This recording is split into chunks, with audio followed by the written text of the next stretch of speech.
Una sure say this May 29 we Oga Bubu won't come out for office, so una sure say Oga Bubu will be Muhammadu Buhari go hand over power for Tinubu, so e be like say the matter don't pass another level. As we dey see this matter, no be small again, no be shere again, no. The matter don't pass, be careful, my people. Tough people don't come outside, don't talk, say, that May 29, na just dream, oh. Say na dream wey no go fit ever become true, oh.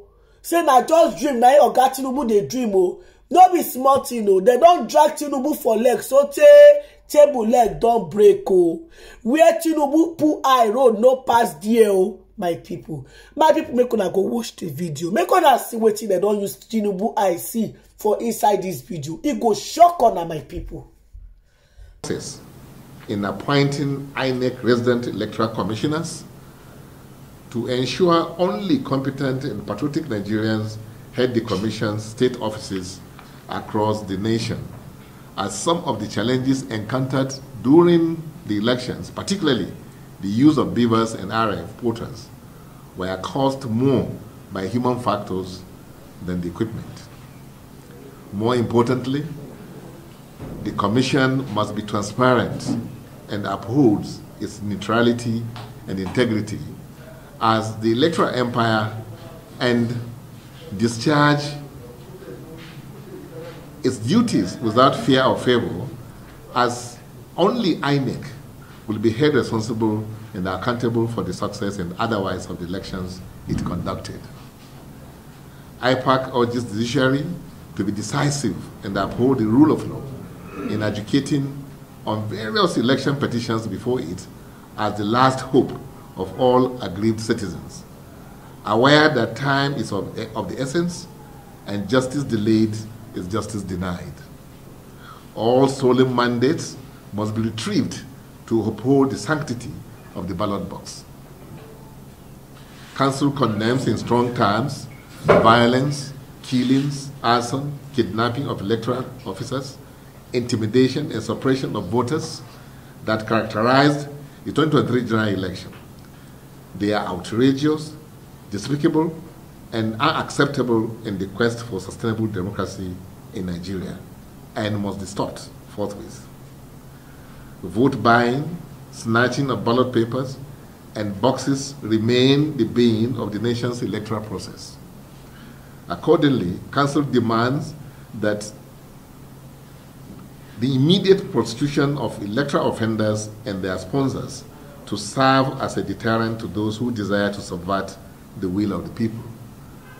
It is the only way to sanitize the country's electoral process and procedures, so as to ensure that the people's votes count. It will also spur citizens' participation in future elections, unlike the unprecedented voter apathy witnessed in the 2023 general elections, especially the governorship and the state House of Assembly elections. IPAC urges INEC to start preparations for the off-season gubernatorial elections, put its acts together, and ensure future elections in the country meet minimum international standards. The integrity of the Commission is at stake each time it conducts flawed elections. The expectations of Nigerians are high and must be met in our collective resolve to build a strong, virile, united, progressive, and just democratic nation. Council commends the nation's youth who took advantage of Not Too Young to Run Act, contested and won national and state legislative seats, particularly those in their 20s. It is the beauty of democracy. Council will continue to deepen our democracy, ensuring an environment conducive for successful elections and sustainable democracy in Nigeria. Thank you for listening. Thank you very much. So, from AIT on what do we mean by stolen mandate. And you want in specific terms which of the elections are we referring to. We are talking about the 2023 elections. And you cannot but agree that there were a lot of infractions, in the conduct of these elections. And as the one of the key stakeholders in the building of democracy in this country, that is IPAC, meaning the political parties, we cannot pretend that what happened, happened. And what it translates to, is that votes in some cases did not count. And therefore, if votes do not count, what does it mean? It means stolen mandate. And thank God, the process itself has a cure for some of these things, these infractions. That one, INEC has opportunity, to review the results, and if announced, you can seek redress. So the essence of seeking redress is to recover what has been taken away illegally. So that's what we mean by stolen, a mandate. We cannot tell you specifically which election we are talking about, but those who are involved are already before the courts. And the only reason why they're there is to recover what they believe was stolen from them because of things that happened in the elections, both presidential and governorship and House of Assembly, and of course National Assembly elections. Because in all cases, there are parties that are already before the courts to do exactly what we are saying. So we are now saying that the judiciary should step up to the plate and ensure that those stolen mandates, where found to be stolen, are returned to the legitimate owners. So another question you asked was whether judiciary can be relied upon. I think that's what you said. Well, judiciary is part of our democratic, system. It's constitutionally, provided for you to have an institution. As you know, we have three arms of government. You have judiciary, executive, and also legislative. And it is for the purpose of the fact that things can go wrong. That's why you have judiciary to now make amends where necessary and ensure that we have democracy which serves everybody. So I'm sure judiciary is also interested in what is happening, and they want to strengthen democracy too, regardless of what people may think. But they are Nigerians. They are people that, aside from the fact that they want to leave legacy, a good legacy behind, they have their children and also generations yet unborn that they would like to be kind to them. So I believe judiciary will really rise to the occasion this time around, because not only Nigerians are interested in what has happened. The international community, has also shown, interest in what happened, and the only institution that everybody is looking up to now is judiciary. I'm sure they are going to really, step up to the plate, like I said, and give a good account of themselves. I have no doubt at all. I have, very strong belief in our judiciary that they will deliver.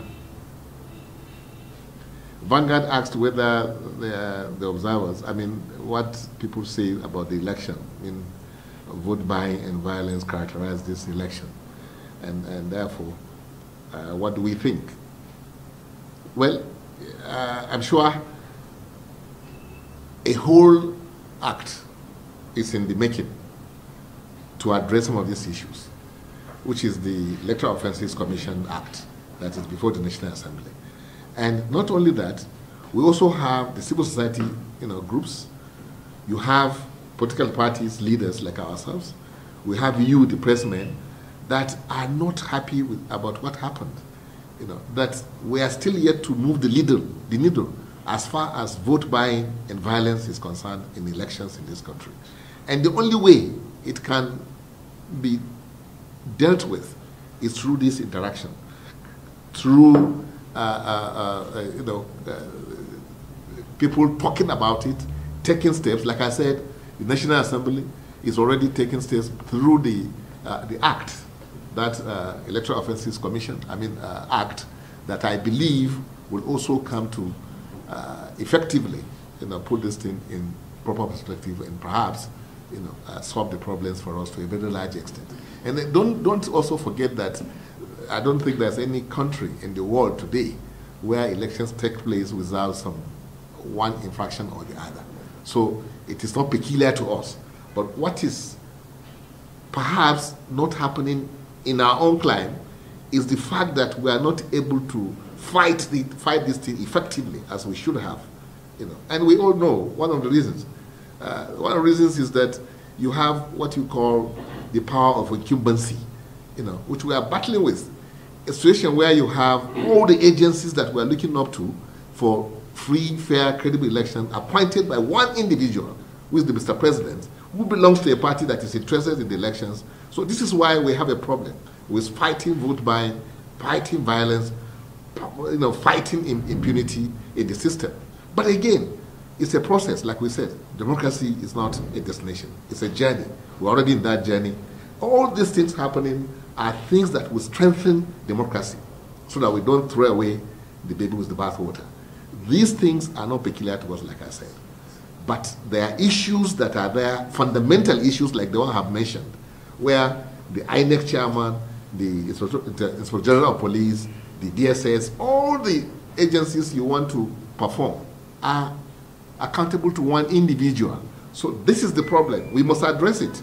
Otherwise, no matter what we do, we will still be where we are today. It's a vicious cycle. But we know the problem, and we are capable of solving that problem.